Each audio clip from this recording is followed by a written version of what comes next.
नमस्कार दोस्तों, श्री बालाजी इंस्टीट्यूट के डिजिटल प्लेटफॉर्म पर एक बार फिर से आप सभी का हार्दिक स्वागत, अभिनंदन। आज हम एक नए टॉपिक की शुरुआत करने वाले हैं जिसका नाम है खाद एवं उर्वरक और न्यूट्रिएंट्स, मतलब जो पौधों के लिए आवश्यक न्यूट्रिएंट्स होते हैं उनके बारे में अपन पढ़ने वाले हैं।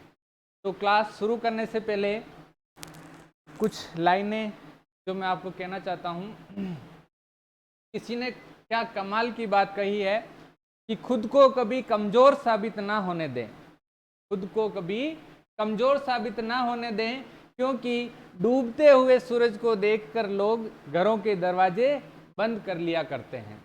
दोस्तों, कभी भी आप चाहे कितने भी टूट जाएं, कितने भी आपके ऊपर विपदा आ जाए, कितनी भी समस्या आ जाए, परंतु आपको हिम्मत नहीं हारनी है। लोगों के सामने आपको कभी ये महसूस नहीं होने देना है दूसरों को कि आप टूट चुके हो, क्योंकि आपके टूटने से लोग आपका फ़ायदा उठाने की सोचते हैं, कोई भी आपके लिए कुछ करने की नहीं सोचता है। इसलिए आप कभी भी कमज़ोर न समझे खुद को। आप बहुत ताकतवर हैं, भगवान ने आपको बहुत सारी क्षमताएं दी है।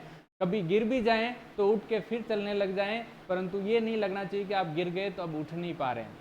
है आपको और फिर से प्रयास करना है, तो निश्चित रूप से जीवन में आपको सफलता मिलेगी ही मिलेगी। तो आइए दोस्तों, शुरुआत करते हैं अपने टॉपिक, जो नेक्स्ट टॉपिक है अपना, इसकी शुरुआत करते हैं खाद और उर्वरक। पहले तो ये है कि खाद और उर्वरक होते क्या हैं, तो समझते हैं। पहले अपन बात करते हैं खाद के बारे में कि खाद क्या होते हैं। खाद ऐसे पदार्थ होते हैं, मतलब ऐसे कार्बनिक पदार्थ होते हैं जिनके अंदर अति सूक्ष्म मात्रा में सूक्ष्म पोषक तत्व और मेजर पोषक, मुख्य पोषक तत्व है ना, सूक्ष्म पोषक तत्व और मुख्य पोषक तत्व अति सूक्ष्म मात्रा में ज़्यादा संख्या में पाए जाते हैं। मतलब एक या दो न्यूट्रिएंट नहीं होंगे, बहुत सारे न्यूट्रिएंट, बहुत सारे पोषक तत्व कम मात्रा में पाए जाते हैं। और ये क्या होते हैं? कार्बनिक होते हैं, मतलब जिनमें कार्बन की मात्रा अधिक होती है या कार्बनिक होते हैं, ऐसे पदार्थों को अपन क्या बोलते हैं? खाद बोलते हैं। क्या बोलते हैं? खाद। देखने में तो खाद और उर्वरक नाम एक जैसे लगते हैं, परंतु इनमें अंतर होता है। मतलब काम दोनों का तो एक ही है कि भाई पौधों को न्यूट्रिएंट प्रोवाइड करना, मतलब पोषक तत्व, ये पोषक पदार्थ पौधों को उपलब्ध कराना, इन दोनों का काम है। परंतु इन दोनों के अंदर अंतर है कि भाई पहला तो जो है खाद, वो तो उनके अंदर अधिक मात्रा में पोषक तत्व होंगे, परंतु उनकी प्रतिशत मात्रा कम होगी। ठीक है, अब बात करते हैं अपन उर्वरक के बारे में। उर्वरक क्या होते हैं? अच्छा, खाद के उदाहरण की बात करें पहले, तो खाद के उदाहरण क्या क्या है? जैसे अपना FYM हो गया, फार्म यार्ड मैन्यूर, जिसको अपन गोबर की खाद बोलते हैं। ठीक है, इसके अलावा अपना जैसे वर्मी कंपोस्ट हो गया, कंपोस्ट हो गया, ठीक है, मुर्गी के जो बीट की खाद है वो हो गई, ये सारे जो है खाद के अंदर आते हैं। ठीक है, इसके बाद में अपन उर्वरक की बात करें कि उर्वरक क्या होते हैं, तो उर्वरक का मतलब ऐसे पदार्थ जो कहाँ पर निर्मित होते हैं? उद्योगों के अंदर। उद्योगों के अंदर तो ये निर्मित होते हैं, और ये रासायनिक पदार्थ होते हैं और अकार्बनिक होते हैं, ये कार्बनिक नहीं होते हैं। अपवाद है एक, इसका अपवाद क्वेश्चन आता है, पूछा जाता है एग्जाम के अंदर कि भाई ऐसा कौन सा उर्वरक है जो कि कार्बनिक है। ठीक है, तो आपको याद रखना है कि ऐसा कार्बनिक उर्वरक जो कार्बनिक है उसका नाम है यूरिया। क्या है? यूरिया। यूरिया एक ऐसा उर्वरक है जो कि कार्बनिक होता है। इसको कार्बनिक क्यों कहते हैं? क्योंकि इसका जो फॉर्मूला है NH2CONH2। ठीक है, तो CO जो है अंदर कार्बन इसके अंदर आ रहा है, इसलिए इसको कहते हैं अपन कार्बनिक खाद, कार्बनिक उर्वरक। ठीक है, कार्बनिक उर्वरक एकमात्र ऐसा उर्वरक जो कि कार्बनिक होता है तो वो है अपना यूरिया, बाकी सभी के सभी अपने अकार्बनिक होते हैं। ठीक है, तो समझ में आया आपको कि भाई उर्वरक ऐसे रासायनिक पदार्थ होते हैं जो बनते कहाँ हैं? उद्योगों के अंदर। और रासायनिक पदार्थ और ये अकार्बनिक पदार्थ होते हैं जिनमें कार्बन नहीं पाया जाता है, और इनमें पोषक तत्व मतलब संख्या में तो कम होंगे परंतु अधिक प्रतिशत मात्रा में होंगे। मतलब 1, 2 या 3 पोषक तत्व होंगे और अधिक प्रतिशत मात्रा में होंगे। ऐसे पदार्थों को क्या बोलेंगे अपन? उर्वरक बोलेंगे। क्या बोलेंगे? उर्वरक। ठीक है, तो आपको ये दोनों चीज क्लियर हो गई होगी कि खाद क्या होता है, उर्वरक क्या होता है। तो अब कभी भी इसमें कंफ्यूज नहीं होना है कि उर्वरक क्या है और खाद क्या है।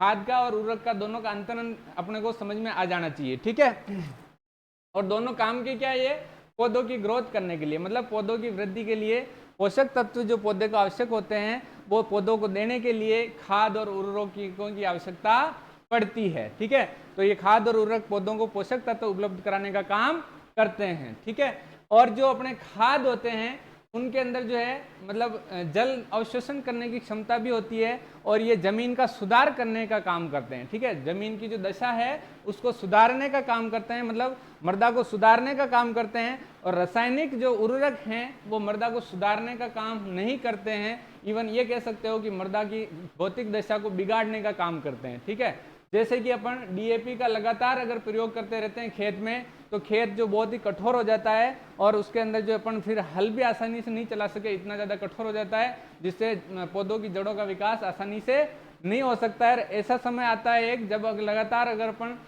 उर्वरकों का उपयोग अधिक मात्रा में करते रहते हैं तो क्या होता है कि जमीन पूरी की पूरी खराब हो जाती है और उसमें कोई फसल नहीं उगा सकते हैं, ऐसी स्थिति भी आ जाती है। तो ऐसी स्थिति नहीं आए इसके लिए अपन समन्वित रूप से मतलब उर्वरकों का उपयोग भी करें और अपने खादों का उपयोग भी करें, मतलब दोनों का मिक्स करके और उनको उपयोग करेंगे तो जमीन की उर्वरक शक्ति भी बनी रहेगी और उत्पादन भी अच्छा होगा और पोषक तत्वों की कमी भी नहीं होगी। क्योंकि केवल अपन कार्बनिक खादों से भी पौधों को पूरे पोषक तत्व प्रोवाइड नहीं कर सकते हैं, और कर भी दें तो अब जैसे जनसंख्या बहुत ज़्यादा है, आपको पता है कई भाई दिनों दिन जनसंख्या तो बढ़ती जा रही है, परंतु क्या जमीन बढ़ रही है? क्या जमीन नहीं बढ़ रही है, जमीन तो उतनी है जितनी पहले थी उतनी है और इवन कम और हो रही है, मतलब खेती योग्य भूमि कम होती जा रही है। कम क्यों हो रही है?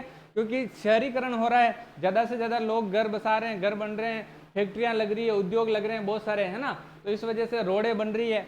तो अब जो है खेती की योग्य भूमि तो कम होती जा रही है और अनाज की आवश्यकता बढ़ती जा रही है, मतलब खाद्यान्न की आवश्यकता बढ़ती जा रही है और जमीनें खेती के लिए कम होती जा रही है।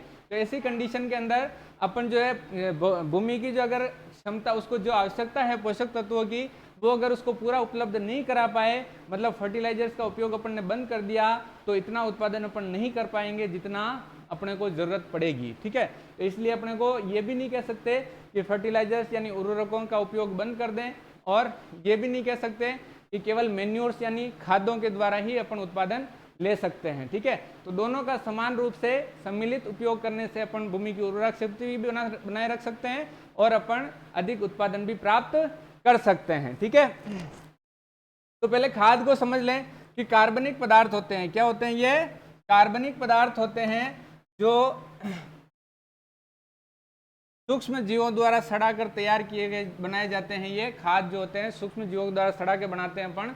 ठीक है, और खाद में कम प्रतिशत मात्रा में एक से अधिक पोषक तत्व पाए जाते हैं। ठीक है, मतलब एक पोषक तत्व नहीं होगा, दो नहीं होंगे, बहुत सारे पोषक तत्व होंगे और बहुत कम प्रतिशत मात्रा में होंगे। जैसे कि अपन FIM की बात करें, फार्म यार्ड मैन्योर की, तो इसमें आधा पाव आधा मतलब कि 0.5, 0.25, 0.5% लगभग NPK होता है। ठीक है, तो इसका मतलब बहुत ही कम मात्रा के अंदर इसके अंदर NPK है। जबकि अपन बात करें यूरिया की, यूरिया के अंदर 46% नाइट्रोजन होता है, परंतु इसके अंदर और कुछ भी नहीं होता है, केवल नाइट्रोजन ही होता है। ठीक है, तो उर्वरक में सिर्फ एक तत्व है, इधर बहुत ज्यादा तत्व है परंतु वो कम मात्रा में है। ठीक है, नेक्स्ट देखते हैं उर्वरक। उर्वरक क्या होते हैं? ये अकार्बनिक पदार्थ होते हैं। क्या होते हैं? अकार्बनिक पदार्थ होते हैं। मैंने आपको अपवाद बताया, वो अपवाद जरूर याद रखना, उसका क्वेश्चन आता है कि भाई ऐसा कौन सा उर्वरक है जो कार्बनिक है। ठीक है, तो वो यूरिया है जिसका सूत्र होता है NH2CONH2। अपवाद मैंने आपको बताया यूरिया, जिसका सूत्र क्या है? NH2CONH2।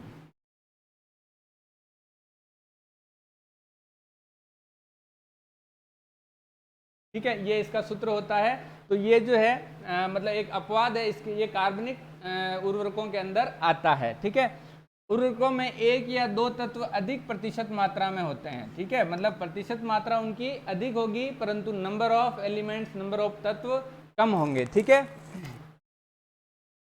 अब बात करते हैं अपन महत्वपूर्ण पोषक तत्व और उनके कार्य, है ना। फर्टिलाइजर्स जो हैं उनके बारे में अपन लास्ट में देखेंगे कि कौन कौन से फर्टिलाइजर किस प्रकार के हैं, कौन से नाइट्रोजन फर्टिलाइजर है, कौन से फास्फोरस, कौन से पोटाशिक है। उससे पहले अपन बात कर लेते हैं पोषक तत्वों के बारे में, क्योंकि पोषक तत्व ही तो अपन फर्टिलाइजर से प्रोवाइड करेंगे पौधों को, है ना। तो ये पोषक तत्व होते क्या हैं और पोषक तत्वों की आवश्यकता पौधों को क्यों होती है। तो पोषक तत्व ऐसे तत्व होते हैं जिनके बिना पौधा अपना जीवन चक्र पूरा नहीं कर सकता है, मतलब पौधों को पोषक तत्वों की आवश्यकता होती है। जैसे अपन इंसानों की बात करें तो अपने को जैसे विटामिन चाहिए, खनिज लवण चाहिए, है ना, बहुत सारे तत्व अपने को भी चाहिए होते हैं। वैसे ही पौधों के साथ होता है कि पौधों को भी खनिज लवण भी चाहिए होते हैं, न्यूट्रिएंट्स भी चाहिए होते हैं, मतलब पोषक तत्व भी चाहिए होते हैं, ठीक है। इसके अलावा हार्मोन चाहिए होते हैं उनको, पीजीआर, जिनके बारे में अपन ने कल पढ़ा था लास्ट क्लास में, प्लांट ग्रोथ रेगुलेटर्स, ठीक है। तो ये सारे पौधों को भी चाहिए होते हैं, ठीक है। तो इनकी जो है अगर पौधों के अंदर कमी हो जाए तो इनके अंदर कई सारी विकृतियां उत्पन्न हो जाती है, ठीक है। तो उनके बारे में अपन चर्चा करने वाले हैं कि कौन कौन सी विकृतियां पौधों के अंदर उत्पन्न होती है फर्टिलाइजर्स या पोषक तत्वों की कमी से। तो बात करते हैं पोषक तत्वों के बारे में कि पहले तो पोषक तत्व जो है, कितने पोषक तत्व आवश्यक होते हैं। पहली चीज तो एक पोषक तत्व होते क्या है, मतलब ऐसे तत्व जिनके बिना पौधा अपना जीवन चक्र पूरा नहीं कर सकता हो, और ऐसे तत्व जो पौधे की मेटाबॉलिक एक्टिविटीज के अंदर शामिल होते हो, ठीक है। इसके अलावा ऐसे पोषक तत्व जिनकी जो पूर्ति केवल उसी तत्व से पूरी की जा सकती है जिसकी उसके अंदर कमी हो, ठीक है। तो उनको क्या बोलेंगे अपन, पोषक तत्व बोलेंगे। और आवश्यक पोषक तत्व सबसे पहले तो बताए थे 16, किसने बताए थे, आर्नोन और स्टाउट के अनुसार 16 पोषक तत्व आवश्यक होते हैं। परंतु बाद में एक वैज्ञानिक ने ये बताया कि एक तत्व और चाहिए जिसका नाम है निकल, है ना। जो निकल तत्व है वो 17वां आवश्यक पोषक तत्व है। इसके लिए क्वेश्चन आ सकता है कि 17वां आवश्यक पोषक तत्व कौन सा है, तो वो होता है अपना निकिल, ठीक है। इसके बाद में अपन बात करते हैं जो है अपने पोषक तत्व, ये आर्नोन और स्टाउट ने कब बताए थे, 1939 में इसने बताया था कि 16 पोषक तत्व पौधों के लिए आवश्यक होते हैं। कौन कौन से, carbon, hydrogen, oxygen, nitrogen, phosphorus, potassium, calcium, magnesium, sulphur, ferrous, manganese, copper, zinc, boron, chlorine और मोलिब्डेनम। ये 16 के 16 पोषक तत्व पौधों के लिए आवश्यक माने गए हैं, ठीक है। नेक्स्ट बात करते हैं अपन आवश्यकता की कसौटी। ये आवश्यकता की कसौटी क्या है, इसके बारे में क्वेश्चन आ सकता है। इसमें जो 2-3 पॉइंट लिखे हुए हैं उनके बारे में ऐसे कैसे आपको पूछ सकते हैं, कैसे क्वेश्चन बनेगा वो भी मैं बताने वाला हूँ। तो बात करते हैं आवश्यकता की कसौटी होती क्या है। मतलब आवश्यकता की कसौटी दी थी तो वो तो किसने दी थी, आर्नोन और स्टाउट ने। किसने दी थी, आर्नोन और स्टाउट ने आवश्यकता की कसौटी दी थी। अभी आवश्यकता की कसौटी होती क्या है कि मतलब पौधा उस तत्व के बिना अपना जीवन चक्र पूरा नहीं कर सकता हो। मतलब आवश्यक पोषक तत्व वह तत्व है जिसके बिना पौधा अपना जीवन चक्र पूरा नहीं कर सकता हो, उसको बोलते हैं अपन आवश्यकता की कसौटी का पहला सिद्धांत, ठीक है। इसके 2-3 सिद्धांत दिए हैं। तो पहला सिद्धांत है अपना कि पौधा उस तत्व की जो कमी है उसके बिना अपना जीवन चक्र पूरा नहीं कर सकता हो। दूसरा होता है वह तत्व सीधे सीधे पौधे के पोषण में, मतलब मेटाबॉलिक एक्टिविटीज, मैंने बताया ना आपको मेटाबॉलिक एक्टिविटीज, तो सीधा सीधा उसके पोषण में, पौधे के पोषण में शामिल होता हो, ठीक है। उस तत्व को आवश्यक पोषक तत्व कहते हैं। तीसरा है अपना उस तत्व की कमी केवल उसी तत्व से पूरी की जा सकती है। मतलब केवल उसी तत्व से उस तत्व की कमी को पूरा किया जा सकता है, किसी दूसरे तत्व के द्वारा उस तत्व की कमी को पूरा नहीं किया जा सकता है, ठीक है। तो ये तीनों सिद्धांत दिए थे आवश्यकता की कसौटी के, जिनको अगर कोई पोषक तत्व फॉलो करता है तो वो तो हो जाएगा एसेंशियल न्यूट्रिएंट, मतलब आवश्यक पोषक तत्व। और जो इन सिद्धांतों को फॉलो नहीं करता है उसको आवश्यक पोषक तत्वों में नहीं रखा गया। कुछ बाद में वैज्ञानिक आए थे, उन्होंने ये तीसरा जो सिद्धांत है इसको गलत माना था। मतलब उन्होंने ये कहा कि भाई कोई कोई ऐसे भी तत्व होते हैं जिनकी पूर्ति अपन किसी दूसरे तत्व को अगर देते हैं पौधे को तो उसकी कमी को भी पूरा किया जा सकता है। तो फिर बाद में इन दोनों जो सिद्धांत हैं उनको ज़्यादा मान्यता मिली थी कि भाई एक तो पौधा जो है, पौधे के पोषण में वो तत्व शामिल होता हो और पौधा अपना जीवन चक्र उस तत्व की कमी के बिना पूरा नहीं कर सकता हो, उनको ज़्यादा मान्यता थी। बाकी ये तीनों के तीनों सिद्धांत अपने को याद रखने हैं। तो क्वेश्चन ऐसा आ सकता है कि निम्न में से कौन सा सिद्धांत आवश्यकता की कसौटी का नहीं है, ठीक है। तो आपको ये तीनों के तीनों सिद्धांत याद होने चाहिए। चौथा ऑप्शन में आएगा, उसको करना है कि नहीं, या उपरोक्त सभी आंसर आ सकता है। तो उपरोक्त सभी आपको ध्यान रखना है कि ये सभी आवश्यकता की कसौटी के सिद्धांत हैं, ठीक है। अब बात करते हैं कि पोषक तत्वों का अलग अलग वर्गीकरण किया गया है कि भाई कौन कौन से पोषक तत्व हैं, कैसे इनको बांटा गया है। तो पहला आता है अपना लाभकारी तत्व। लाभकारी का मतलब बेनिफिशियल न्यूट्रिएंट्स, ठीक है। इनको नाम दे दिया गया है, वर्गीकरण पढ़ रहे हैं अभी अपन कि भाई वर्गीकरण कैसे कैसे किया गया है। तो पहला जो अपना क्लासिफिकेशन दिया था वो बताया गया कि लाभकारी तत्व कितने होते हैं, तो 4 होते हैं। ये लाभकारी तत्व जो है अपने 16 जो 17 अपन एसेंशियल न्यूट्रिएंट बात कर रहे हैं, आवश्यक पोषक तत्व, उनके अलावा है ये, ठीक है। इनको लाभकारी तत्व में क्यों रखा गया? क्योंकि इनको पौधों को कुछ मात्रा में आवश्यकता होती है, मतलब अति सूक्ष्म मात्रा में आवश्यकता होती है, परंतु सभी पौधों को नहीं होती है, कुछ पौधों को होती है और कुछ को नहीं होती है, इसलिए इनको लाभकारी पोषक तत्वों में रखा गया है, ठीक है। ये ध्यान रखना, जो 17 पोषक तत्व हैं उनके अलावा लाभकारी पोषक तत्व होते हैं, ठीक है। जिसमें पहला है अपना वेनेडियम, सिलिकॉन, कोबाल्ट और सोडियम। ये चारों जो है अपने क्या है? लाभकारी पोषक तत्व है ना, बेनिफिशियल न्यूट्रिएंट्स, ठीक है। इनकी कुछ पौधों को कुछ मात्रा में आवश्यकता होती है। और नेक्स्ट अपन देखते हैं, डीजे निकोलस के अनुसार क्रियाशील तत्व, मतलब एक और टर्म दी थी क्रियाशील तत्व। क्रियाशील तत्व किसको कहते हैं? मतलब क्रियाशील तत्व का मतलब जितने अपने आवश्यक पोषक तत्व है और जो बेनिफिशियल तत्व है, उन दोनों को मिला के क्या कहा गया है? क्रियाशील या फंक्शनल तत्व, है ना। क्रियाशील या फंक्शनल तत्व है वो किसको कहा गया है अपने? मतलब आवश्यक पोषक तत्व और बेनिफिशियल लाभकारी जो तत्व हैं उनको मिला के क्या कहा गया है? फंक्शनल तत्व, मतलब क्रिया करने वाले तत्व या क्रियाशील तत्व कहा गया है, ठीक है। मतलब एसेंशियल न्यूट्रिएंट जो आवश्यक पोषक तत्व है कितने हैं? 17। कितने हैं? 17। यस लाखन, जवाब दें फटाफट। ऑनलाइन केवल देखना नहीं है, जवाब भी देना है। जो भी ऑनलाइन देख रहे हैं वो जवाब दें कि 17वां पोषक तत्व कौन सा था? 16 पोषक तत्व तो मैंने बताया, 17वां पोषक तत्व कौन सा है वो बताएं। मैं आपको दिखने नहीं दूंगा, मैं उसके सामने खड़ा रहता हूँ। 17वां पोषक तत्व बताएं फटाफट।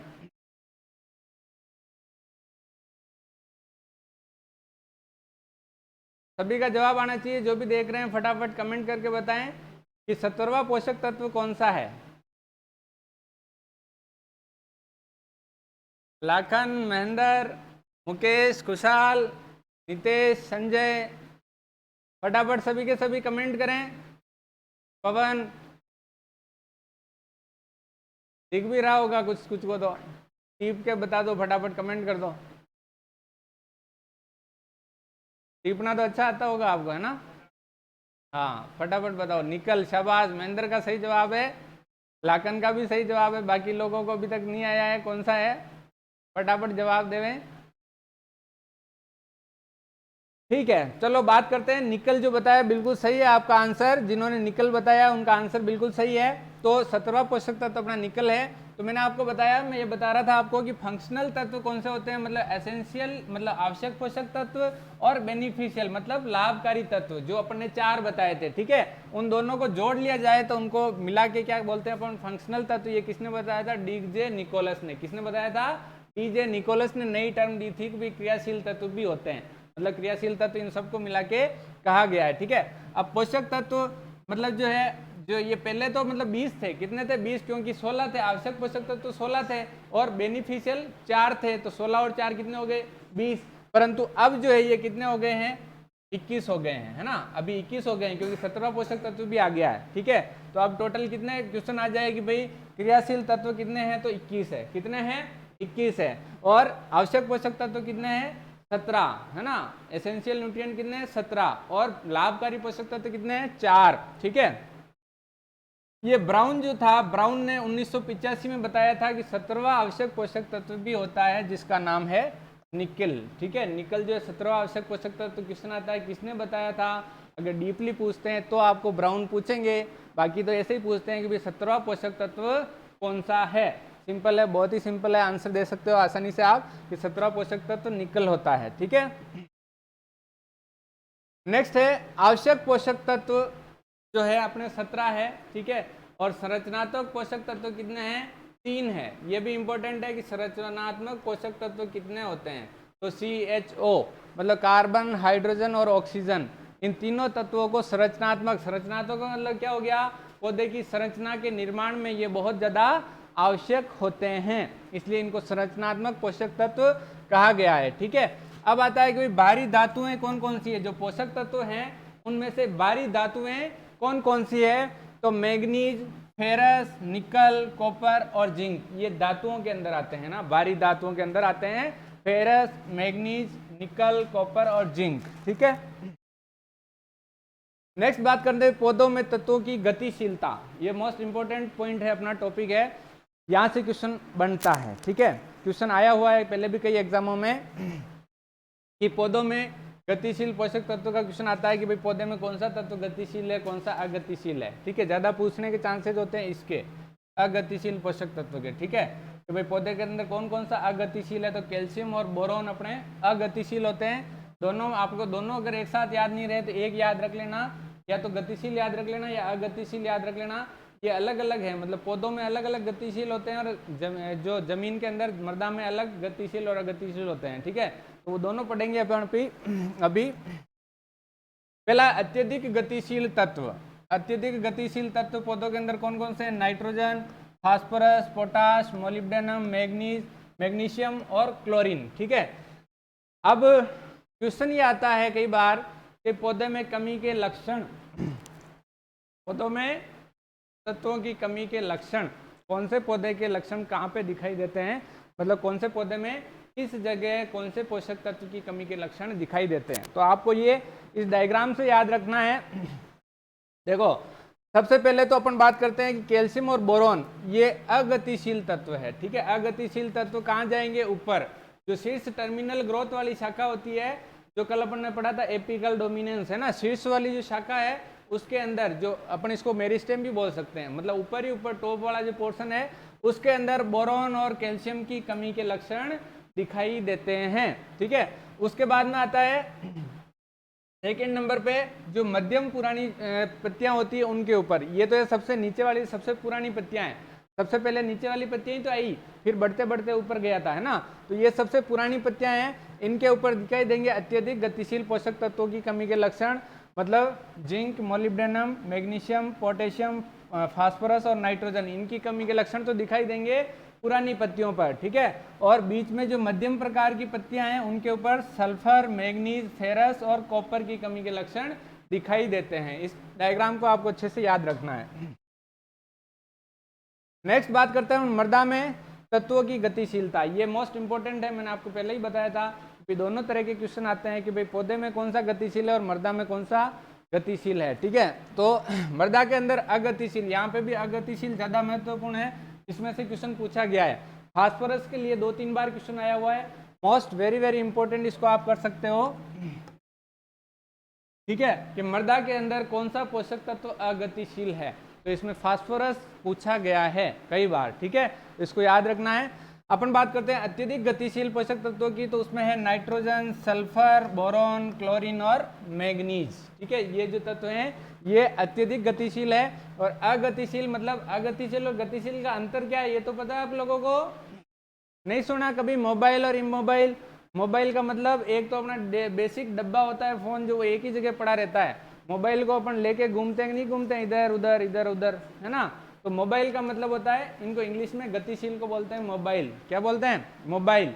ये होता है इमोबाइल। ठीक है, तो मतलब ये जो तत्व है इसको आप मृदा में कहीं एक जगह डाल दोगे, मृदा में गतिशील का मतलब हो गया मृदा में एक जगह डाल दोगे तो ये अपनी गति करके एक जगह से दूसरी जगह पे चला जाएगा, मतलब वो पौधे में जड़ जहाँ पे होगी वहां तक ये पहुंच जाएगा, पानी के साथ घुल के पहुंच सकता है। ठीक है, या गैस के रूप में परिवर्तित होकर पहुंच सकता है।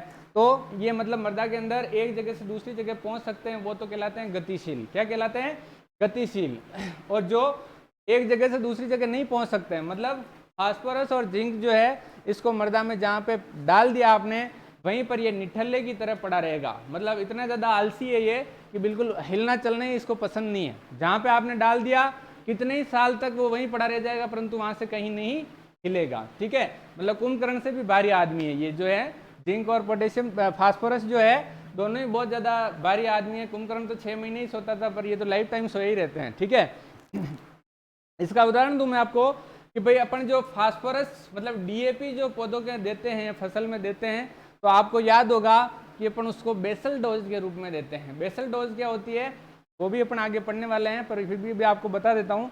बेसल डोज का मतलब होता है कि प्रारंभिक अवस्था में खेत की तैयारी के बाद जो फर्स्ट अपन फर्टिलाइजर देते हैं उसको बोलते हैं बेसल डोज। क्या बोलते हैं, बेसल डोज। ठीक है, तो बेसल डोज के रूप में इसको देते हैं। और देने के लिए क्या ध्यान रखते हैं कि भाई जो बीज है, जैसे ये अपना कोई भी बीज है एक, ठीक है, तो तो ये बीज रहना चाहिए अपना ऊपर और इसके नीचे फर्टिलाइजर जाना चाहिए, ठीक है।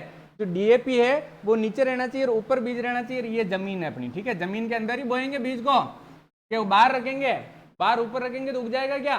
नहीं उगता है ना। तो जमीन के अंदर बोते हैं तो फर्टिलाइजर को इस तरीके से डाला जाता है कि फर्टिलाइजर जो दाना है वो ऊपर रहे और फर्टिलाइजर का जो दाना है वो नीचे रहना चाहिए, ठीक है। तो नीचे रहेगा तो क्या होगा, क्योंकि ये तो है निटल्ला, इसको तो भाई हिलना चलना ही नहीं है, तो पड़ा रहेगा, फास्फोरस कहीं जाना ही नहीं है।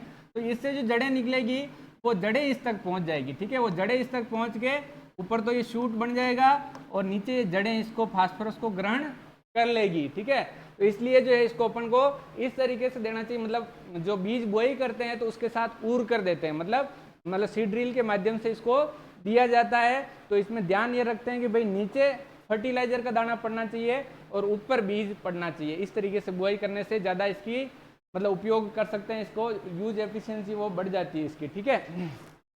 तो इस बात का अपने को विशेष ध्यान रखना चाहिए। तो मृदा के अंदर क्वेश्चन आता है कि भाई कौन सा तत्व इमोबाइल है, मतलब अगतिशील है, तो फास्फोरस। ये मोस्ट इंपॉर्टेंट है, कई बार पूछा गया है। मतलब ये हिलना चलना पसंद नहीं करता है, ये केवल आराम करना पसंद करता है, ठीक है। फास्फोरस जो है मृदा में हिलता चलता नहीं है। ये जितने भी तत्व ये मतलब घुल के और एक दूसरी जगह स्थान पर पहुंच जाते हैं, इसलिए इनको बोलते हैं मोबाइल एलिमेंट्स या मोबाइल तत्व, ठीक है।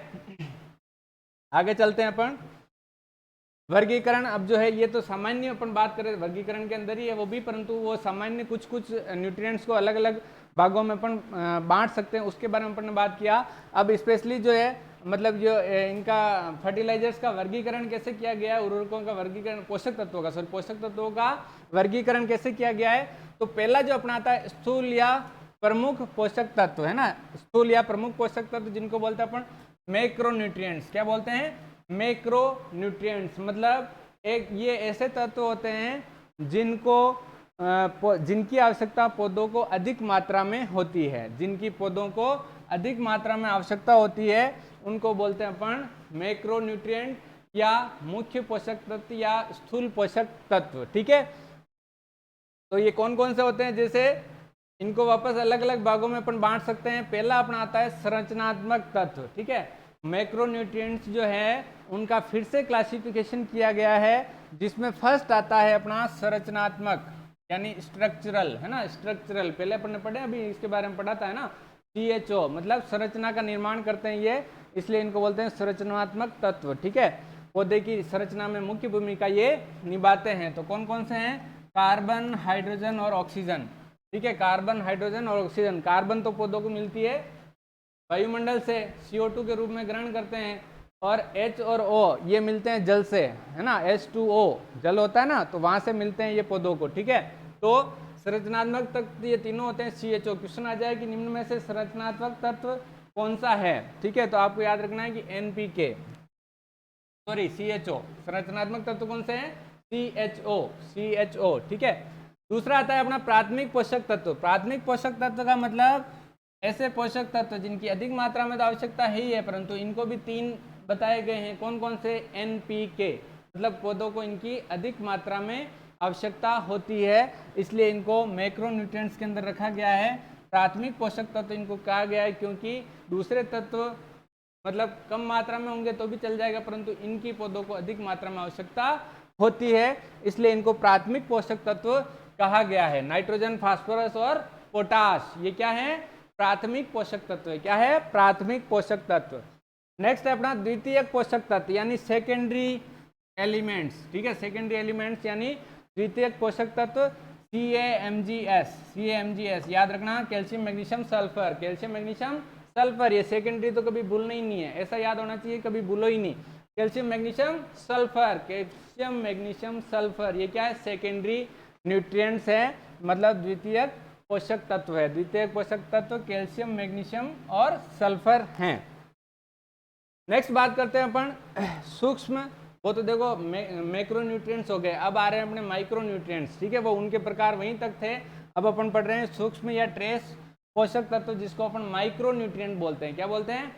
माइक्रोन्यूट्रिएंट। मतलब ऐसे पोषक तत्व जिनको पौधों को अति सूक्ष्म मात्रा में आवश्यकता होती है, मतलब कुछ ppm मात्रा में इनकी आवश्यकता होती है, जो मुख्य होते हैं उनको तो 1000 ppm से भी अधिक मात्रा में आवश्यकता होती है, परंतु ये जो तत्व होते हैं इनकी पौधों को बहुत ही कम मात्रा में आवश्यकता होती है, इसलिए इनको बोला गया है माइक्रो।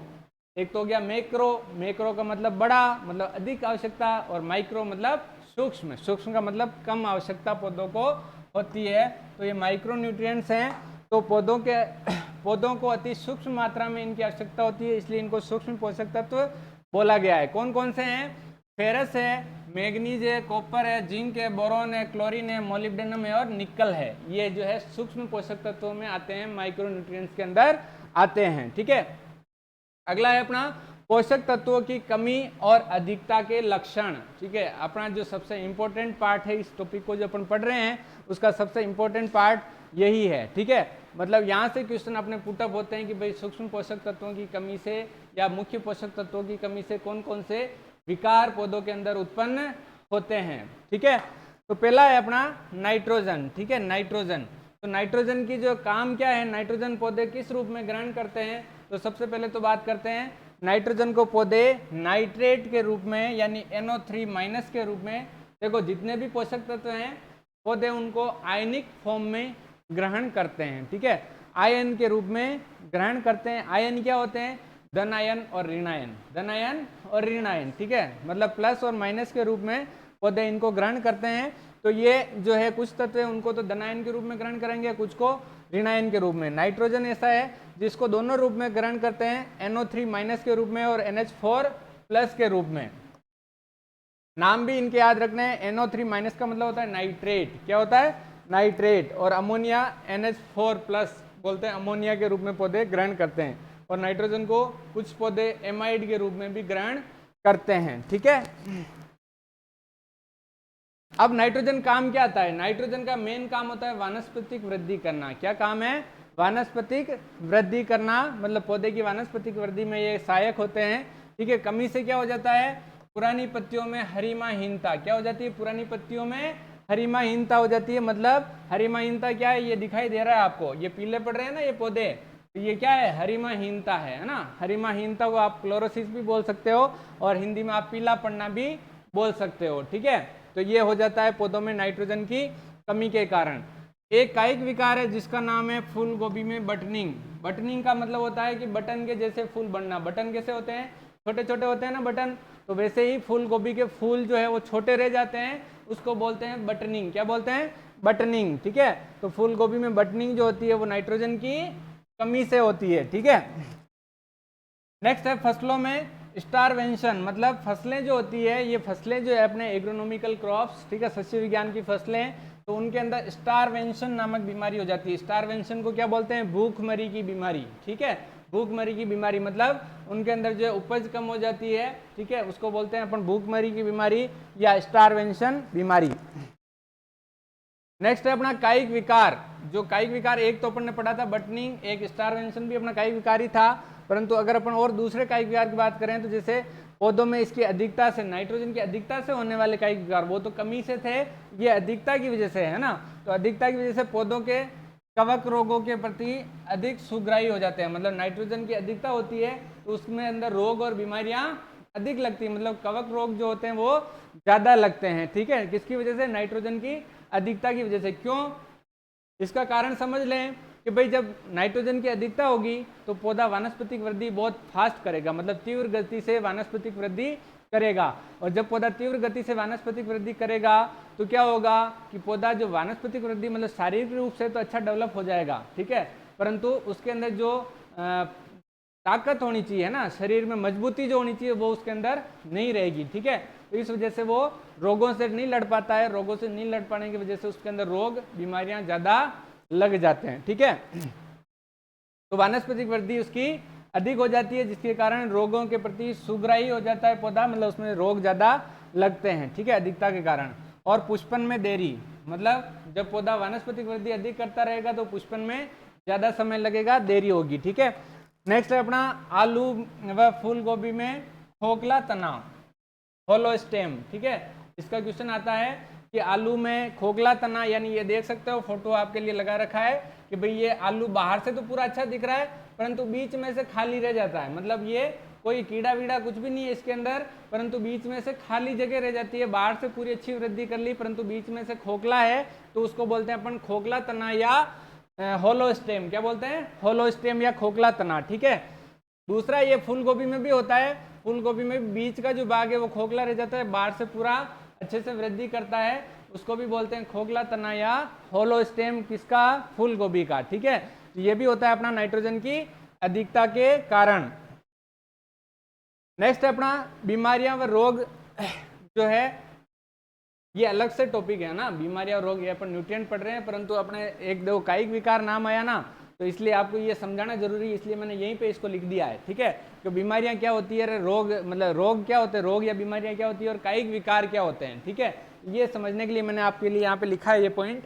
मतलब बीमारियां और रोग क्या होती है, मतलब ऐसे विकार, ऐसी विकृतियां जिनमें कोई न कोई रोग कारक जीव होता है। ठीक है। ऐसी विकृतियां पौधों के अंदर जो किसी न किसी रोग कारक जीव के कारण होती है, उसको तो बोलते हैं अपन रोग या बीमारियां। ठीक है। और कायिक विकार का मतलब होता है कि भाई ऐसे कोई भी विकृति जिसमें कोई भी रोग कारक जीव नहीं होता है, बस वो किसी न किसी पोषक तत्व की कमी या फिर अधिकता या फिर किसी पर्यावरणीय कारक के कारण, मतलब एनवायरमेंटल फैक्टर के कारण वो होती है। जैसे कि धूप हो गया, ठीक है, सनलाइट सीधी पड़ती है, उसकी वजह से जैसे गोभी के अंदर पीलापन हो जाता है। ठीक है।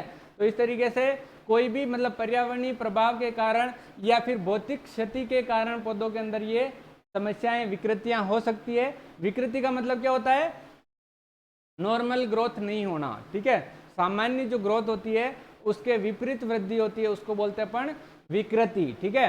तो विकृति उत्पन्न तो दोनों में होती है, मतलब बीमारी में भी विकृति होगी और कायिक विकार में भी विकृति होगी, परंतु अंतर यह है कि कायिक विकार के अंदर तो कोई न कोई मतलब जो है एनवायरमेंटल फैक्टर होगा या फिर जो है कोई न कोई न्यूट्रिशनल की डेफिशिएंसी या अधिकता होगी, मतलब पोषक तत्व की कमी या अधिकता होगी। और रोग या बीमारी के अंदर कोई न कोई रोग कारक जीव होगा।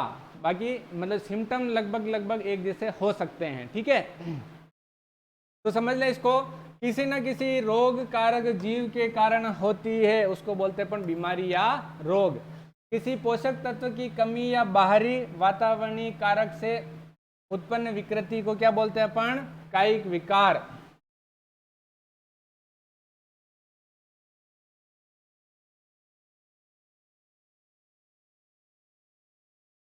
ठीक है। पोषक तत्व की कमी या बाहरी वातावरणीय कारक के कारण जो होता है उसको बोलते हैं विकार। ये यहाँ पे लिख देता हूँ, और विकार। ठीक है। किसी पोषक तत्व की कमी या बाहरी वातावरणीय कारक से उत्पन्न विकृति को अपन कायिक विकार कहते हैं। अब अपन वापस नेक्स्ट पोषक तत्वों पे आ जाते हैं कि भाई पोषक तत्व, कौन से पोषक तत्व की कमी से क्या रोग हो रहे थे। अपन जैसे नाइट्रोजन के बारे में पढ़ा, तो अब अपना दूसरा पोषक तत्व आता है फॉस्फोरस। कौन सा? फॉस्फोरस। तो फॉस्फोरस को पौधे किस रूप में ग्रहण करते हैं? H2PO4- और HPO4-2 के रूप में ग्रहण करते हैं। ठीक है। फॉस्फेट और फॉस्फोरिक अम्ल के रूप में पौधे इसको ग्रहण करते हैं। नेक्स्ट अपना, ये कहाँ पर ज्यादा पाया जाता है फॉस्फोरस? तो भूपर पट्टी के अंदर। यानी भूपर पट्टी क्या होती है? Earth crust. अर्थ क्रस्ट क्या होती है भाई? अर्थ क्रस्ट का मतलब होता है कि भूमि के सबसे ऊपर वाली परत है ना, जो जमीन है उसके जमीन के सबसे ऊपर वाली परत को अपन भूपर पट्टी या अर्थ क्रस्ट कहते हैं। क्या बोलते हैं?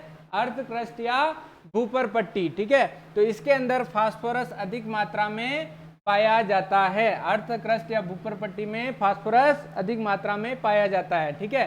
प्रमुख स्रोत की बात करें कि फास्फोरस का मुख्य स्रोत कौन सा है? तो एपेटाइट। कौन सा है? एपेटाइट। फास्फोरस मुख्य रूप से एपेटाइट के द्वारा प्राप्त की जाती है। ठीक है। फास्फोरस का मेन काम क्या है? जड़ों के विकास के लिए आवश्यक है। ठीक है। जड़ों की विकास के लिए फास्फोरस आवश्यक है। ठीक है। जड़ों के नीचे अपन बीज को नीचे डाल रहे हैं ना, जड़ें उसको एब्जॉर्ब कर रही है, फिर उनकी वृद्धि अच्छी होती है, तो जड़ों के विकास के लिए आवश्यक है। ऊर्जा संग्रहण करता है, इसलिए इसे ऊर्जा करेंसी कहते हैं। ये इंपॉर्टेंट है। ऊर्जा की मुद्रा या ऊर्जा करेंसी कौन से पोषक तत्व को बोला जाता है? तो फास्फोरस को बोला जाता है। किसको बोला जाता है? फास्फोरस को ऊर्जा करेंसी या ऊर्जा करेंसी या फिर ऊर्जा मुद्रा इसको कहा जाता है। ऊर्जा करेंसी या ऊर्जा मुद्रा बात एक ही है। ऊर्जा करेंसी का मतलब क्या हो गया, करेंसी का मतलब होता है पैसा, होता है ना, अपन पैसे से करेंसी समझते हैं, ठीक है। तो मतलब इसके पौधों के लिए ऊर्जा को संग्रहित कर रही है, तो मतलब ऊर्जा होगी पौधे के पास तो वो पैसों का काम ही कर रही है उसके लिए, मतलब पैसे से अपन कुछ भी ले सकते हैं। तो अगर पौधे के पास ऊर्जा है तो वो कुछ भी प्रोड्यूस कर सकता है, ठीक है। तो इसलिए इसको क्या बोला गया है, ऊर्जा करेंसी या ऊर्जा मुद्रा इसको कहा गया है। मुद्रा का मतलब भी रुपए पैसे होते हैं अपनी नजर में, तो पौधे के लिए रुपए पैसों का काम ये करता है। कौन, फास्फोरस, ठीक है, क्योंकि ये ऊर्जा संग्रहण का काम करता है। नेक्स्ट है इसकी कमी के लक्षण, फास्फोरस की कमी के लक्षण। फास्फोरस की कमी के लक्षण की बात करें तो इसकी कमी से पौधा अपना जीवन चक्र पूरा नहीं कर पाता है। ये तो देखो सभी पोषक तत्वों के कारण होता है, परंतु इसमें स्पेशली इसके लिए कहा गया है कि इसको जीवन की कुंजी कहा जाता है। मतलब इसकी कमी से पौधा अपना जीवन चक्र पूरा नहीं कर पाता है, इसलिए इसको जीवन की कुंजी भी कहा गया है। ये इंपॉर्टेंट है, ये आपको किताबों में हर जगह मिलने वाला नहीं है कि जीवन की कुंजी कौन से पोषक तत्व को कहा जाता है। तो फास्फोरस को जीवन की कुंजी भी कहा जाता है, की ऑफ लाइफ, क्या कहते हैं, की ऑफ लाइफ, ठीक है। ऊर्जा करेंसी या की ऑफ लाइफ फास्फोरस को कहा जाता है, ठीक है।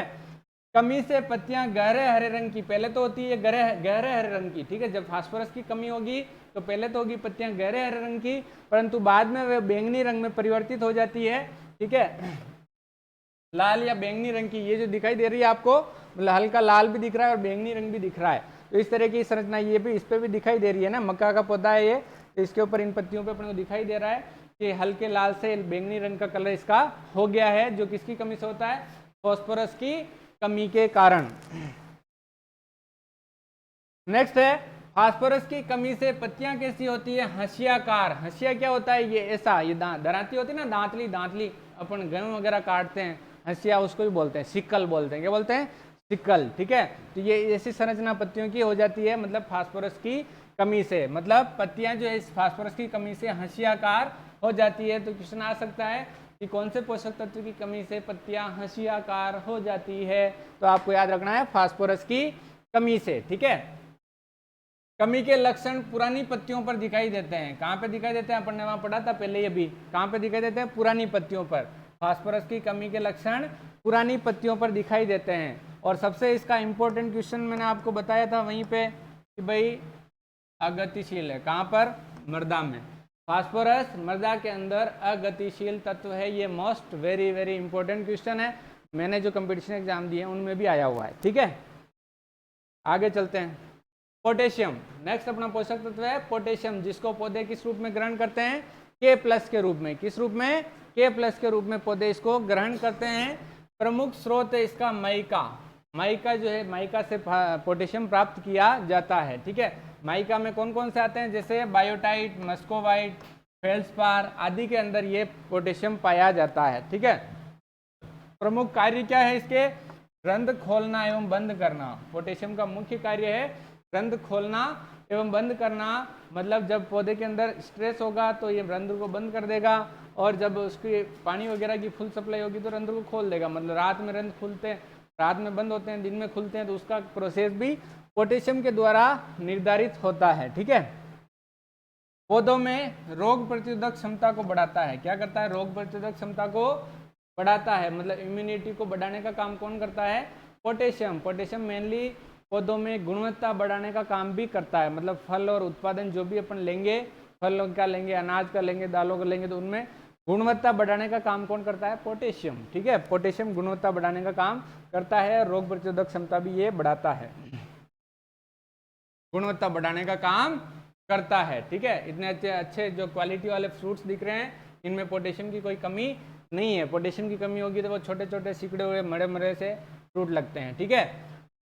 शर्करा निर्माण बढ़ाता है। क्या करता है पोटेशियम, शर्करा निर्माण को बढ़ाता है, मतलब मिठास जो होती है वो पोटेशियम के कारण ही होती है। पौधों द्वारा अधिक पोटेशियम अवशोषित कर लेने पर भी कोई नुकसान नहीं होता है, ये मोस्ट इंपॉर्टेंट है, इसलिए इसको क्या बोलते हैं, लग्जरी कंजप्शन। क्वेश्चन आता है कि कौन से पोषक तत्व को लग्जरी कंजप्शन के नाम से जाना जाता है, तो वो है अपना पोटेशियम। पोटेशियम को लग्जरी कंजप्शन के रूप में जाना जाता है। अब अपन पढ़ तो कहीं कहीं लेते हैं कि लग्जरी कंजप्शन, पर अपन को समझ में नहीं आता है कि लग्जरी कंजप्शन होता क्या है। होता यह है कि जब पौधा पोटेशियम को अधिक मात्रा में अवशोषित कर लेता है तो भी पौधे के अंदर कोई मतलब हानिकारक प्रभाव देखने को नहीं मिलता है। बाकी कोई भी न्यूट्रिएंट हो उसकी टॉक्सिसिटी के सिम्टम्स होते हैं, मतलब उसकी अधिक मात्रा से पौधे के अंदर हानिकारक प्रभाव देखने को मिलता है, परंतु इसकी कमी से कोई हानिकारक प्रभाव देखने को नहीं मिलता है। ठीक है, इसलिए इसको बोलते हैं लग्जरी कंजप्शन। नेक्स्ट अपन बात करते हैं छिपी हुई भूख दर्शाता है। मतलब पोटेशियम जो है छिपी हुई भूख दर्शाता है। छिपी हुई भूख का मतलब होता है कि भाई ये अपनी कमी के कोई लक्षण प्रकट नहीं करता है, इसकी कमी के कोई लक्षण प्रकट ये नहीं करता है, परंतु फिर भी उपज घट जाती है। ठीक है, उपज घट जाएगी तो मतलब पोटेशियम की कमी थी, इस वजह से ऐसा हुआ। ये कोई लक्षण प्रकट नहीं करेगा, इसलिए इसको क्या कहते हैं छिपी हुई भूख के नाम से भी जाना जाता है। ठीक है, hidden hunger, hidden hunger English में क्या बोलते हैं, हिडन हंगर, मतलब छिपी हुई भूख। कौन सा पोषक तत्व दर्शाता है, पोटेशियम दर्शाता है। ठीक है, नेक्स्ट है इसे ट्रैफिक पुलिसमैन के नाम से भी जाना जाता है। ट्रैफिक पुलिसमैन क्या करता है भाई लोगों, फटाफट से बताएं कमेंट करके, ट्रैफिक पुलिसमैन का काम क्या है, यस फटाफट से बताएं कमेंट करके ट्रैफिक पुलिसमैन का काम। हाँ पवन, संजय, मुकेश सभी फटाफट कमेंट करें ट्रैफिक पुलिसमैन का काम क्या होता है। खुशहाल, नितेश, लाखन, महेंद्र, जवाब आना चाहिए। ट्रैफिक पुलिसमैन को सबने देखा है, आपने क्या करता है, पकड़ के चालान काटता है ना, कि नहीं काटता है, काटता है। मतलब वो ट्रैफिक को कंट्रोल करता है। किसको कंट्रोल करता है, ट्रैफिक को। ट्रैफिक यानी यातायात को नियंत्रित करने का कार्य करता है कौन, ट्रैफिक पुलिसमैन। ये खड़ा खड़ा बेचारा यही कर रहा है, पीपिया बजा रहा है, खड़ा खड़ा है ना, पीपिया बजा के रहा है, रुक जाओ रे, रुक जाओ रे, रुक जाओ रे। कोई कोई आता है इसको ठोक के चला जाता है बेचारे को, है ना। तो ये क्या करता है पोटेशियम, ये नाइट्रोजन और फास्फोरस की जो मात्रा है उसको नियंत्रित करने का काम करता है। ठीक है, पौधे के अंदर उनको नियंत्रित करने का काम भी ये करता है पोटेशियम, इसलिए इसको ट्रैफिक पुलिसमैन की उपाधि दी गई है। ठीक है, तो क्वेश्चन आता है ट्रैफिक पुलिसमैन किसे कहा जाता है, तो पोटेशियम को कहा जाता है। नेक्स्ट है इसकी कमी के लक्षण। पोटेशियम की कमी के लक्षण क्या होते हैं, ये इसकी कमी से क्या हो जाता है, सबसे नीचे वाली पत्तियों के किनारे झुलसना। ठीक है, ये किनारे आपको दिखाई दे रहे हैं, ये झुलस जाते हैं, मतलब सूखने लग जाते हैं, इसके किनारे सूखने लग जाते हैं सबसे नीचे वाली पत्तियों के, तो मतलब पोटेशियम की कमी है। ठीक है, इंटरनोड का छोटा होना। अब इंटरनोड क्या होती है, ये गन्ना सबने ईख खाया होगा, ई फॉर ईख पढ़ा तो है, ई फॉर ईख। हाँ, तो ये जो है दो, ये मैंने दो गोले बनाए हैं, ये क्या है, नोड है। क्या है, नोड। नोड का मतलब जिसको अपन आंख बोलते हैं, आंख बोलते हैं ना, तो ये आंख उगती है, क्या होती है, आंख उगती है, मतलब इसमें से नया पौधा निकलता है। तो ये इन दो आंखों के बीच की जो दूरी है इसको बोलेंगे इंटरनोड, है ना, इंटरनोड। ये दोनों के बीच की दूरी को बोलेंगे इंटरनोड। तो इंटरनोड की लंबाई को कम करने का काम कौन करेगा, पोटेशियम। मतलब अगर पोटेशियम की कमी है तो इंटरनोड की लंबाई कम हो जाएगी, और पोटेशियम पौधे को प्रोवाइड कर दी तो इंटरनोड की लंबाई बढ़ जाएगी। ठीक है, तो इसकी कमी से इंटरनोड छोटी हो जाती है। अधिक पार्श्व शाखन से पौधे का जाड़ीनुमा होना। ये जो पौधा आपको दिखाई दे रहा है, मतलब एक शाखा होती है, वैसे तो पौधे की जोई बढ़ती रहती है, परंतु उसके नीचे से बहुत सारी शाखाएं निकल जाती है, तो पौधा इस तरीके से जाड़ीनुमा दिखाई देता है। तो क्वेश्चन आता है कि अधिक पार्श्व शाखन से पौधे का जाड़ीनुमा होना कौन से पोषक तत्व की कमी से होता है, तो वो कौन सा पोषक तत्व है अपना, पोटेशियम। ठीक है,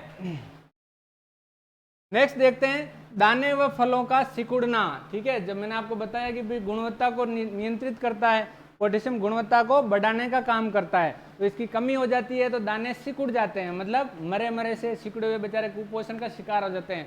आपने देखोगे कुपोषण के शिकार बच्चे होते हैं तो बिल्कुल ही ऐसे दुबले पतले से, है ना, हड्डियां दिखाई देती है उनकी, तो वैसे ही दाने जो है सिकुड़ जाते हैं, मरे मरे से दाने होते हैं छोटे छोटे से, तो उनका सिकुड़ना पोटेशियम की कमी से होता है। नेक्स्ट है पत्तियों का छोटा होना। कई बार पत्तियां भी छोटी हो जाती है पोटेशियम की कमी से। ठीक है, नेक्स्ट अपना तत्व आता है कैल्शियम।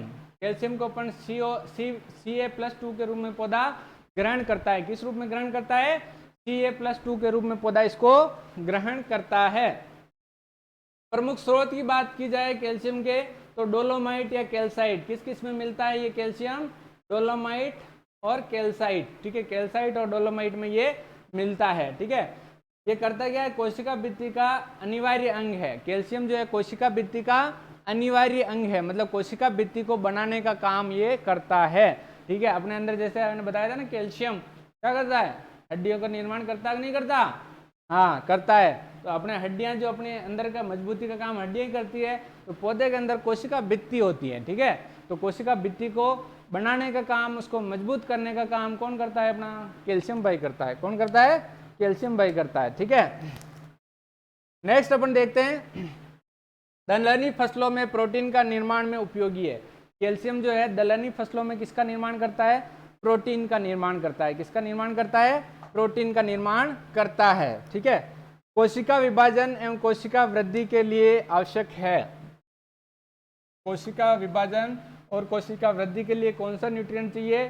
कैल्शियम चाहिए। कौन सा चाहिए? कैल्शियम चाहिए। अच्छा, ये आया तो मेरे वापस दिमाग में वही क्वेश्चन आता है, कल पढ़ा था अपन ने। कोशिका विभाजन कौन सा पीजीआर, कौन सा पादप वृद्धि हार्मोन कोशिका विभाजन का काम करता है? फटाफट से कमेंट करें, जवाब दें मेरे क्वेश्चन का। I am waiting for your answer.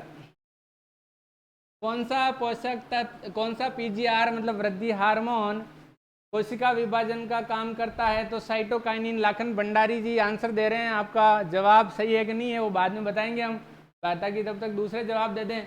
फटाफट से जवाब दे दें। हाँ, I am waiting. Nitish Kumar, खुशहाल, मुकेश, संजय, सभी के जवाब नहीं आ रहे हैं अभी। ऑनलाइन केवल देख ही रहे हैं आप लोग, कहीं जवाब नहीं दे रहे हैं। महेंद्र, पवन,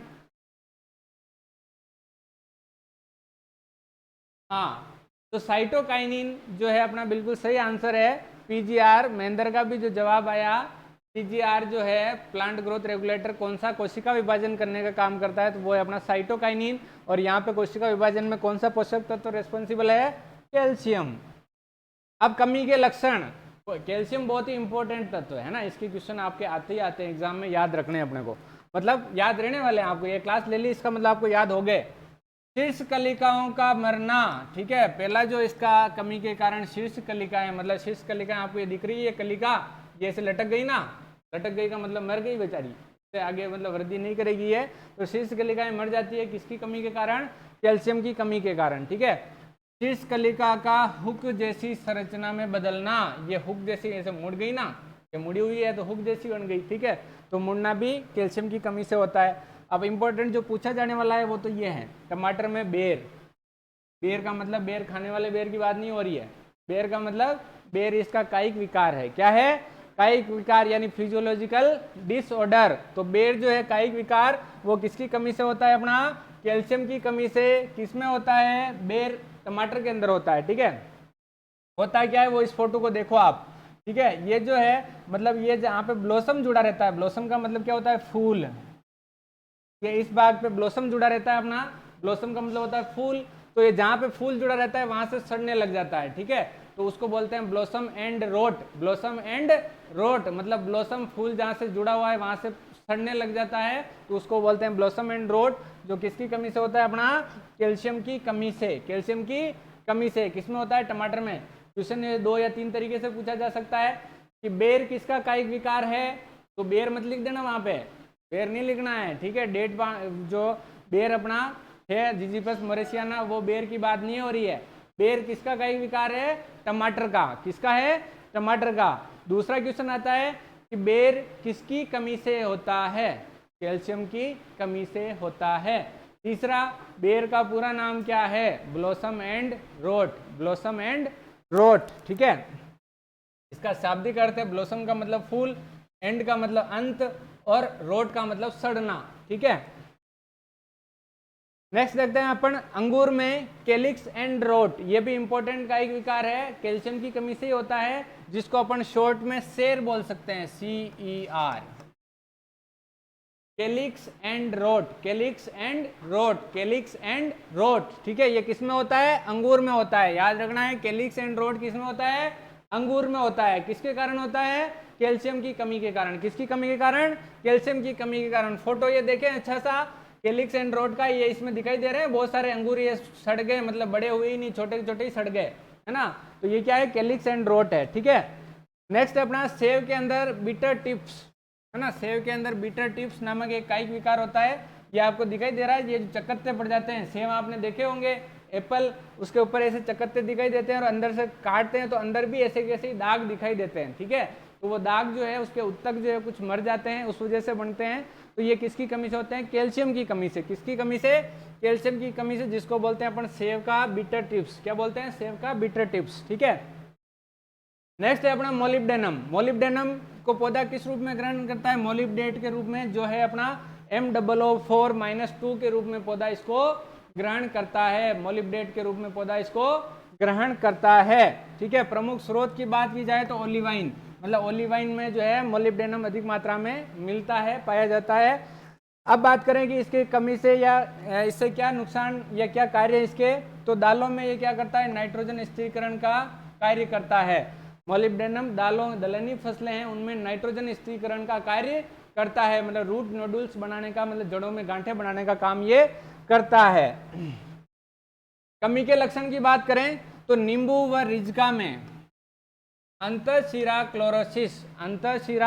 क्लोरोसिस या पत्ती धब्बा रोग हो जाता है। किसकी कमी से?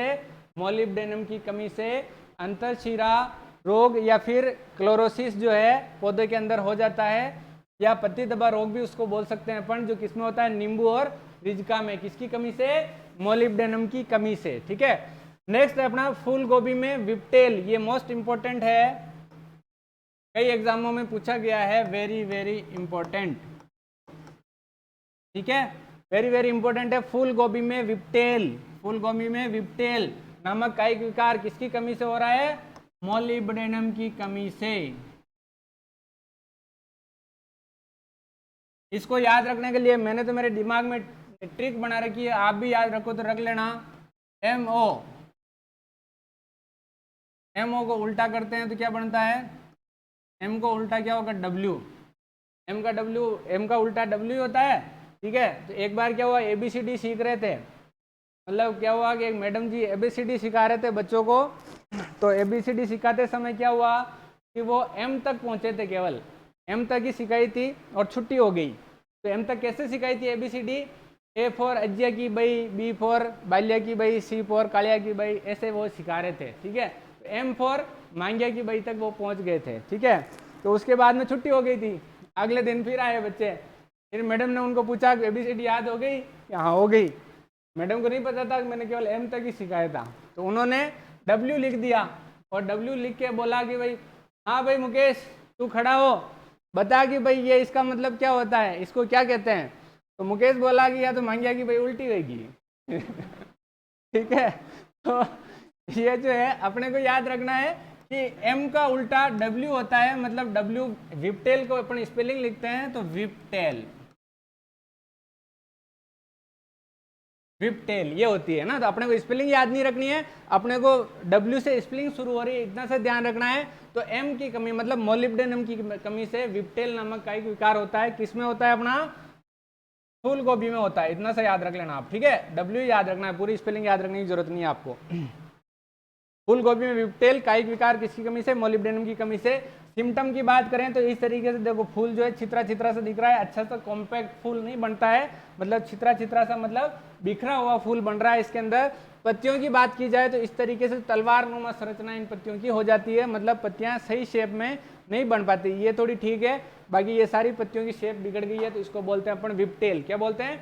विप्टेल, जो मोलिब्डेनम की कमी से होता है। नेक्स्ट बात करते हैं मैग्नीशियम। मैग्नीशियम, ठीक है, मैग्नीशियम यानी पौधे इसको ग्रहण करते हैं Mg+2 के रूप में। किस रूप में ग्रहण करते हैं? Mg+2 के रूप में पौधे इसको ग्रहण करते हैं। प्रमुख स्रोत की बात की जाए, किनमें मिलता है मैग्नीशियम? डोलोमाइट और मस्कोवाइट में, है ना। डोलोमाइट और मस्कोवाइट में ये मैग्नीशियम मिलता है।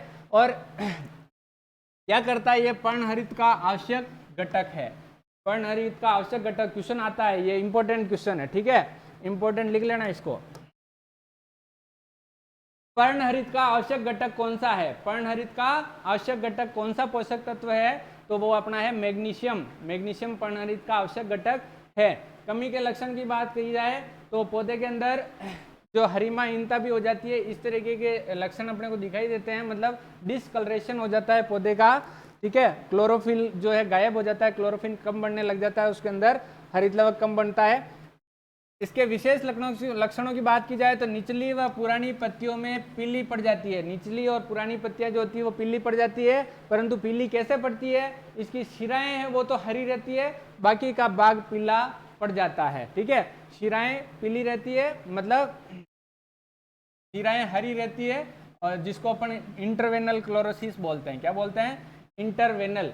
एक तो होता है इंट्रावेनल, है ना, इंट्रा का मतलब तो ये होता है कि ये शिराएं पीली पड़ जाती, और एक इंटरवेनल मतलब वेंस के बाहर का भाग जो है वो पीला पड़ रहा है और वेंस जो है वो पीली नहीं पड़ रही है। ठीक है, तो ये शिराएं ये तो हरी रहेगी और बाहर का भाग पीला पीला हो जाएगा, इसको बोलेंगे इंटरवेनल क्लोरोसिस, या पीला पत्तियों का पीला पड़ जाना रोग होता है। किसके कारण? मैग्नीशियम की कमी के कारण। और ये बड़े स्तर पर, बड़े स्तर का मतलब बहुत ज्यादा ऐसे लक्षण दिखाई देते हैं पौधों के ऊपर। ठीक है, नेक्स्ट है अपना तंबाकू का सेड्रोम बीमारी। तंबाकू की सेड्रोम बीमारी नाम दिया गया है, परंतु है ये कायिक विकार ही है। बीमारी के नाम से इसको जाना जाता है, परंतु है कायिक विकार है। तो तंबाकू में सेड्रोम नामक बीमारी जो होती है मैग्नीशियम की कमी से होती है। नेक्स्ट अपना लोहा या फेरस, जिसको पौधा ग्रहण करता है फेरस या फेरिक अम्ल के रूप में, Fe+2 या Fe+3 के रूप में पौधा ग्रहण करता है। ठीक है, अब बात करते हैं इसके प्रमुख स्रोत की। तो प्रमुख स्रोत है इसके पाइराइट और मैग्नेटाइट। पाइराइट और मैग्नेटाइट के अंदर पौधा जो ये अपना लोहा है फेरस, ये अधिक मात्रा में पाया जाता है। ठीक है, अब बात करते हैं श्वसन क्रिया के दौरान O2 का वाहक का कार्य करता है। श्वसन क्रिया के दौरान लोहा या फेरस क्या काम करता है? O2 यानी ऑक्सीजन के वाहक का कार्य करता है। नेक्स्ट है अपना क्लोरोफिल के संश्लेषण में। क्लोरोफिल क्या होता है? हरित लवक। तो हरित लवक के संश्लेषण में, निर्माण में भी कौन रेस्पॉन्सिबल है? अपना लोहा या फेरस, आयरन जो है क्लोरोफिल के संश्लेषण में उपयोगी होता है। नेक्स्ट है अपना कमी के लक्षण। लोहे की कमी के लक्षण है नई पत्तियों में क्लोरोसिस हो जाता है, यानी हरिमाहीनता हो जाती है। कौन सी पत्तियों में? नई पत्तियों में। ये जो नई पत्तियां ऊपर ही ऊपर लगती है ना, नीचे वाली पत्तियां होगी वो तो पुरानी पत्तियां होगी, और ये शीर्ष वाली पत्तियां ये पुरानी पत्तियां, नई पत्तियां कहलाती है। तो नई पत्तियों के अंदर हरिमाहीनता आपको दिखाई दे रही है, पीली पीली पड़ रही है पत्तियां, तो इसको बोलते हैं अपन क्लोरोसिस या हरिमाहीनता, जो कि अपनी आयरन यानी फेरस की कमी से होती है। तो आज अपन यहीं तक पढ़ने वाले हैं, नेक्स्ट अपन अगली क्लास में पढ़ेंगे। तो आज जो पढ़ा अपन ने वो आपके न्यूट्रिएंट्स के मतलब जो पार्ट है अपना उसको पूरे से कवर करता है, और आपके कोई भी कंपटीशन एग्जाम देते हैं आप, तो इससे एक भी क्वेश्चन आपके बाहर जाने के कोई चांसेस नहीं है। इसलिए अगर ये वीडियो आपको अच्छा लगा तो इसको अपने दोस्तों के साथ शेयर करें, ताकि सभी को ये अच्छी नॉलेज मिल सके, और वो भी कोई कंपटीशन एग्जाम की तैयारी कर रहे हो तो उसको इसका फ़ायदा हो सके। और अभी तक आपने जो है हमारा चैनल सब्सक्राइब नहीं किया है तो अभी हमारा यूट्यूब चैनल सब्सक्राइब कर लें और बेल आइकन पर हिट करें, ताकि आपको नए नोटिफिकेशन तुरंत मिल सके। हमारे जो है इंटरनेट की कुछ प्रॉब्लम, टेक्निकल प्रॉब्लम्स के कारण कुछ लाइव क्लासेस कभी कभार हम अटेंड नहीं कर पा, मतलब कंडक्ट नहीं कर पा रहे हैं, तो हम उसका वीडियो रिकॉर्ड करके और यूट्यूब के ऊपर अपलोड करते हैं। तो वो आप मतलब जैसे ही वो यूट्यूब पे आता है वीडियो तो आपके पास नोटिफिकेशन आ जाएगा, इसलिए आप चैनल को सब्सक्राइब कर सकते हैं। और डेली हमारे जो है सारी क्लासेस हम कंडक्ट करवाने की कोशिश करते हैं, तो आप इस चैनल को सब्सक्राइब करें और ज़्यादा से ज़्यादा शेयर करें। अंत में हमारा मनोबल बढ़ाने के लिए, हमारा आत्मविश्वास बढ़ाने के लिए, हमारा सहयोग करने के लिए, हमारे चैनल को सब्सक्राइब करने और करवाने के लिए आप सभी का दिल की गहराइयों से बहुत बहुत धन्यवाद। जय भारत, जय हिंद, थैंक यू।